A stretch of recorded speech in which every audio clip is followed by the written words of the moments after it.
In order to talk about narco-trafficking, it is necessary to start with cocaine producers.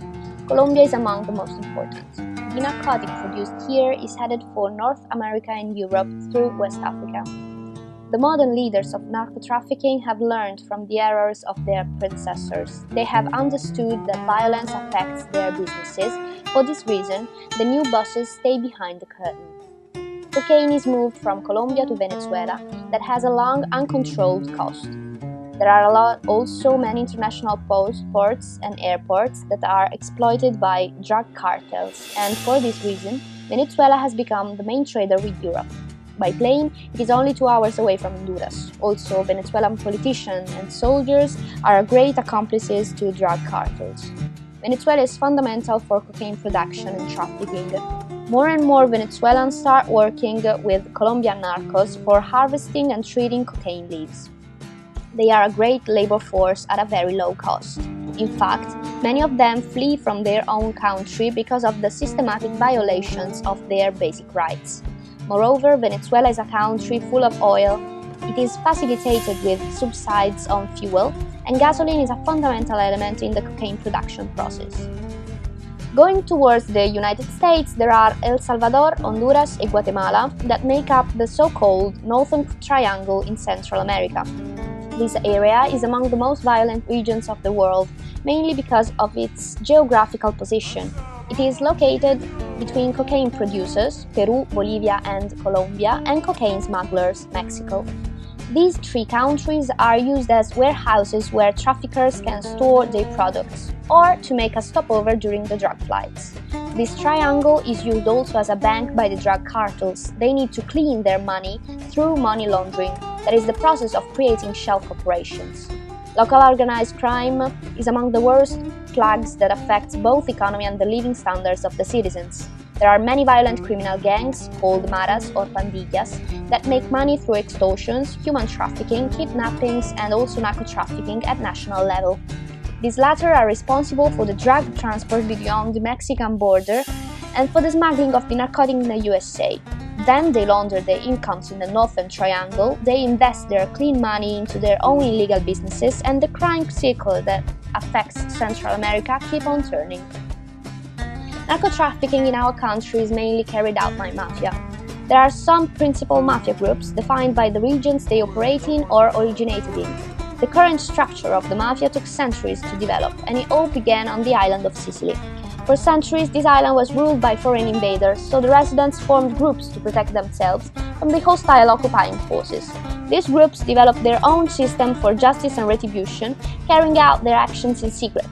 After the unification of Italy, small private armies known as mafia took advantage of the chaotic condition in Sicily and extorted protection money from landowners. This was the beginning of the Sicilian mafia. Although there are major organized crime groups from other parts of Italy, Cosa Nostra is generally considered to be the blueprint for all other mafia organizations. Today, experts affirm that even if there are still many acts of violence, Cosa Nostra is no longer a permanent central organization. On the contrary, 'Ndrangheta is among the most powerful ones. It is located all over the world with associates in every continent because it has been underestimated for decades. It exploits its international network of suppliers that goes from South America to Eastern Europe and North Africa. There is a solid interrelation between 'Ndrangheta and the South American narcos. Also, Spain is used as a drug transit area for money laundering and for concealing fugitives, mainly because of its geographical position. It is an easy access for Latin America's shipments, and it is very close to Morocco, which is one of the major hashish suppliers for Italian mafias. The Camorra is different from the others, mainly because it is composed by independent families and they can manage their businesses on their own. The Camorra was involved in drug trafficking during the 70s, well before the other mafias, and it traded mainly heroin and hashish. The Italian mafia is like many different interconnected bodies, and the same goes for every other international criminal organization. They have evolved, so the response to their crimes has to evolve as well. Dealing with them with the same attitude of 50 years ago is a big mistake.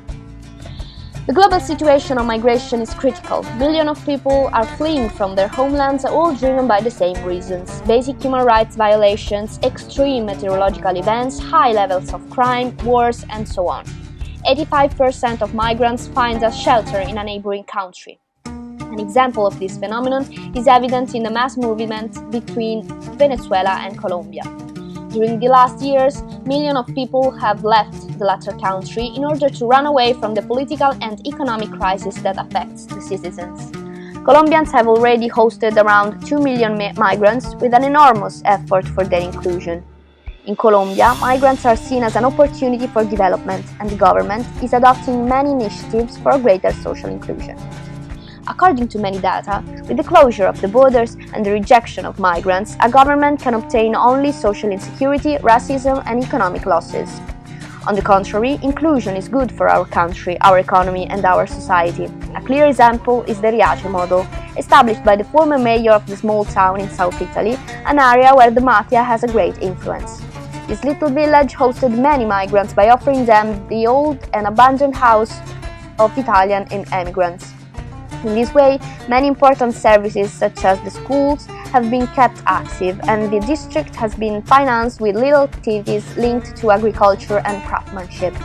The mayor, Domenico Lucano, accommodated more than 450 migrants and integrated them with the 1,800 Riace's citizens, and the international community has praised him for his idea. Narco-trafficking and migrations are similar issues under many points of view. Industrialized countries ignore both of them, and in this way they have to be faced by unqualified countries. Moreover, if the governments tackle these problems in the right way, they can lead to great advantages. For example, with the legalization of soft drugs, criminal organizations lose power and money. Also, a country can benefit from more flexible policies, better reception systems, and less propaganda. We cannot ignore these people and these problems only because they are far from us. We are all humans and we live on the same planet. For these reasons, we should tackle these issues with joint actions. Because nowadays the problem is located in the southern hemisphere, but we are next. If we stick with selfishness, greed, borders, there will be no anyone for us when it will come for us.